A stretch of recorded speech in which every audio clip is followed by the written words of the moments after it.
नमस्कार बच्चों, आज हम तृतीय वर्ष के विद्यार्थियों के लिए लेकर आए हैं साहित्यिक निबंध लिखने का तरीका। बच्चों, पेपर के अंदर आपके 10 नंबर का साहित्यिक निबंध लिखना आता है, यानी साहित्य से संबंधित निबंध लिखना होता है। हमारे पास ऑप्शन भी होते हैं, 4-5 विषय दिए हुए होते हैं। तो बच्चों, वो विषय होंगे साहित्य में से, अलग नहीं होंगे।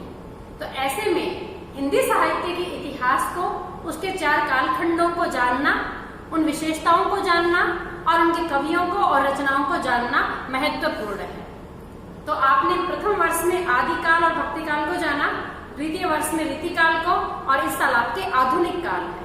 तो बच्चों, हिंदी साहित्य के इतिहास में जो आदिकाल, भक्तिकाल, रीतिकाल और जो आधुनिक काल है, इन 4 कालखंडों में जो हमारी हिंदी साहित्य की जो रचनाएं हुई है, जो रचनाकार हुए हैं और उन रचनाओं की जो विशेषता है, उसी को लेकर ही तो निबंध आएंगे, इससे बाहर तो नहीं हो सकता। तो सबसे पहले आप दिमाग में ये छवि बनाएं कि हमारे कौन कौन से विषय के निबंध आ सकते हैं जिस पर हम लिखना चाहें, लिख सकते हैं। बच्चों, आदिकाल, उसका नामकरण, उसकी परिस्थितियां, उसकी प्रमुख रचनाएं और विशेषताएं।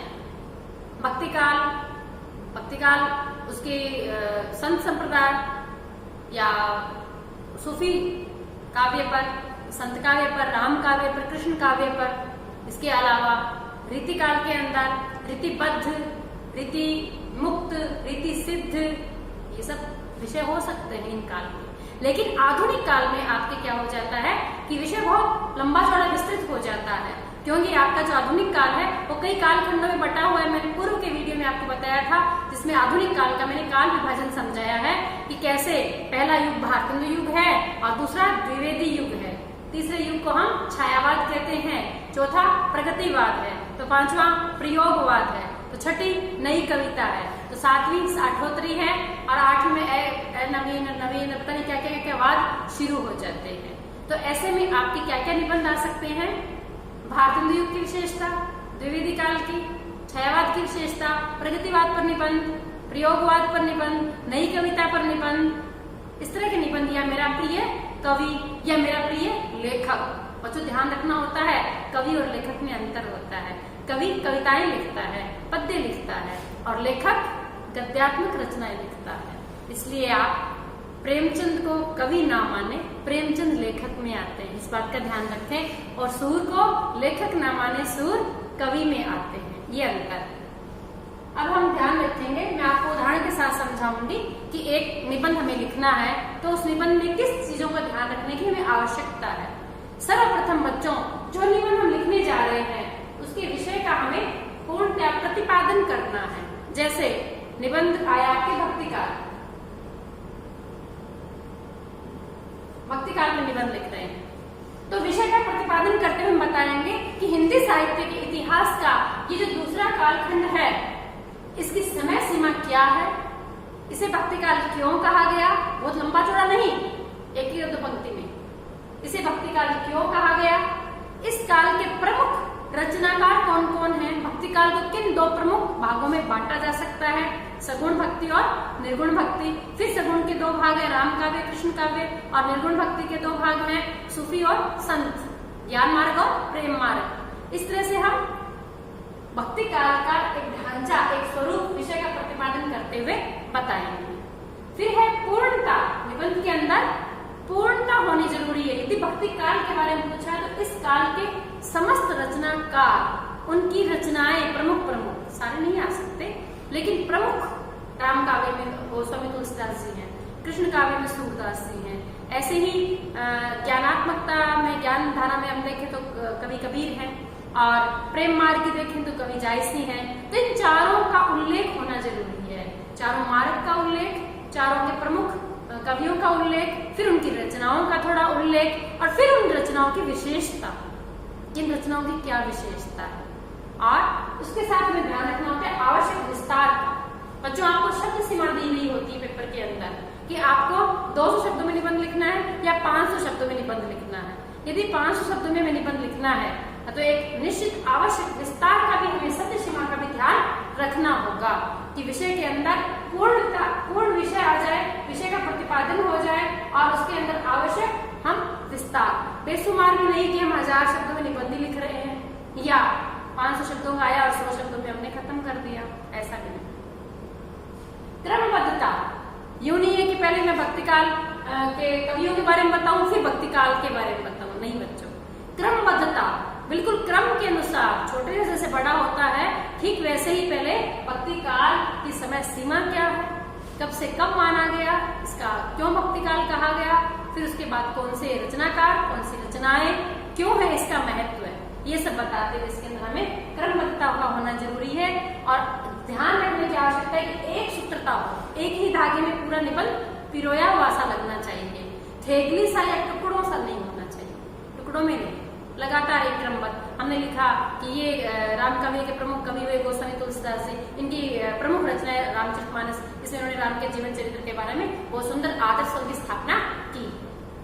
बिल्कुल क्रमबद्धता होगी, पहले हमने रामकाव्य लिया, फिर हमने गोस्वामी जी को लिया, फिर रामचरितमानस को लिया, फिर उसके अंदर क्या चीज है, ये हो गया एक सूत्रता। फिर है इसकी रोचक शैली, जो हम निबंध लिखने जा रहे हैं उसको जो लिखने का तरीका है हमारा, जो हमारी स्टाइल है, उसको हम शैली कहते हैं। वो शैली इतनी रोचक होनी चाहिए कि पढ़ने वाला जो उसको पढ़ता ही चला जाए। रोचक शैली में उदाहरण शैली सबसे अच्छी होती है कि आप उसके अंदर भक्तिकाल के जो कवि हैं उनके उदाहरण दीजिए, आप उनकी रचनाएं हैं उनके उदाहरण दीजिए। यदि आपको पंक्तियां याद है तो बहुत बढ़िया तरीका है निबंध लिखने का कि उसके अंदर आपने कबीर की 2 पंक्तियां दी, कबीर का उदाहरण देते समय, गोस्वामी जी का उदाहरण देते हुए उनकी रचना 2 पंक्तियां दे दी, जायसी की 2 पंक्तियां दे दी, 4 पंक्तियां दे दी। जहां जहां आवश्यक है वहां वहां पे आपने उदाहरण शैली का यदि आप प्रयोग करते हैं तो आपका निबंध और भी ज्यादा बोधगम्य हो जाता है।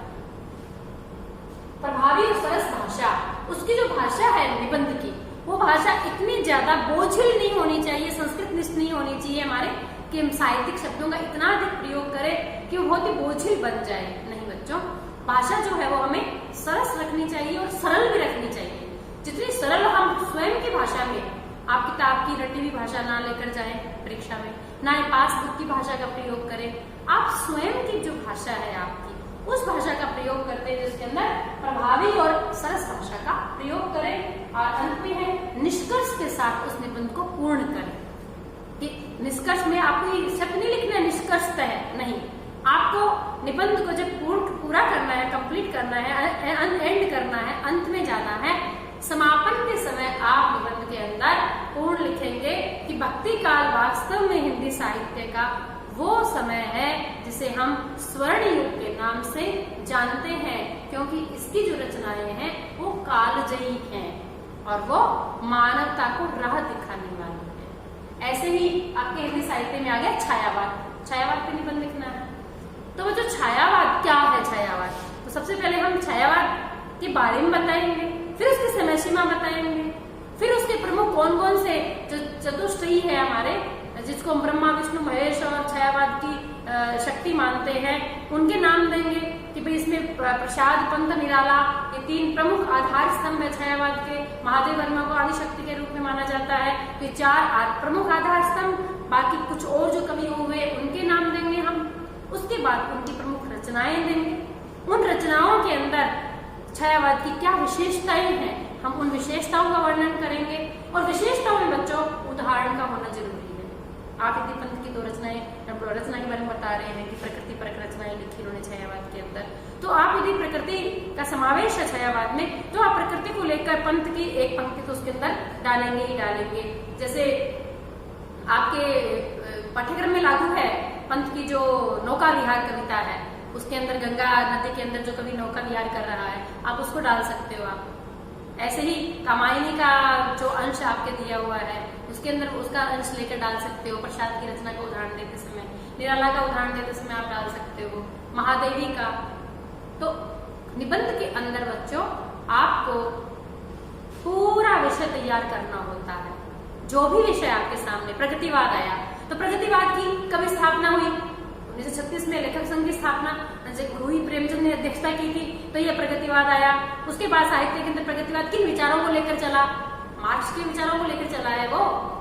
तो मार्क्सवादी विचारों पर आधारित जो प्रगतिवाद है उसके प्रमुख कवि कौन कौन से हुए, फिर उन कवियों ने क्या लिखा, फिर उन लेखन की क्या विशेषताएं हैं, फिर उनके उदाहरण और अंत में अपने हिसाब से निष्कर्ष। तो हो गया प्रगतिवाद। तो उसका पूर्ण परिचय यानी जिस विषय पर निबंध लिखा जाता है बच्चों, उसका एक सीमित आकार होता है, एक सूत्रता होती है उसके अंदर, क्रमबद्धता चलती है उसके अंदर और सरस भाषा और शैली का प्रयोग होता है। तो ऐसे ही साहित्यिक निबंध रचा जाता है, लिखा जाता है। भारतेंदु काल पे आ जाए या आपके प्रयोगवाद पर आ जाए तो आप प्रयोगवाद का परिचय देंगे कि हिंदी साहित्य के अंदर आधुनिक काल का ये चौथा कालखंड है प्रयोगवाद, और इसका नाम प्रयोगवाद अज्ञेय ने दिया।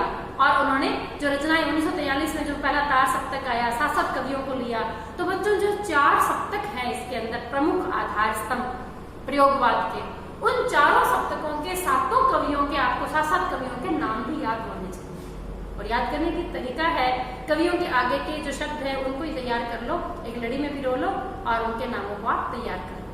ऐसे चारों जो सप्तक हैं उन रचनाओं की आपको सन भी देनी है, कब कब ये सप्तक प्रकाशित हुए, कौन कौन से कवियों को इसमें समाहित किया गया, फिर प्रयोगवाद की विशेषता क्या है, फिर यदि किसी आलोचक ने प्रयोगवाद के बारे में कुछ लिखा है तो वो भी आपको साहित्यिक निबंध के अंदर देना होता है और अंत में अपने निष्कर्ष के साथ उसको समाप्त करना होता है और उसके विस्तार का भी ख्याल रखना होता है।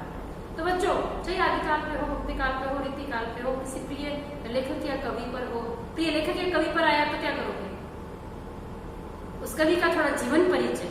सबसे पहले वो कवि कौन है, उसका जीवन परिचय, उसका हिंदी साहित्य में क्या स्थान है, फिर क्यों स्थान है, तो उनकी रचनाएं और उन रचनाओं की प्रमुख विशेषताएं, और यदि किसी आलोचक ने उनके बारे में कोई बहुत अच्छी चीज लिखी है तो आप वो भी पंक्तियां उसके अंदर डाल सकते हैं और अंत में अपने निष्कर्ष के साथ उसको पूर्ण कर सकते हैं। धन्यवाद।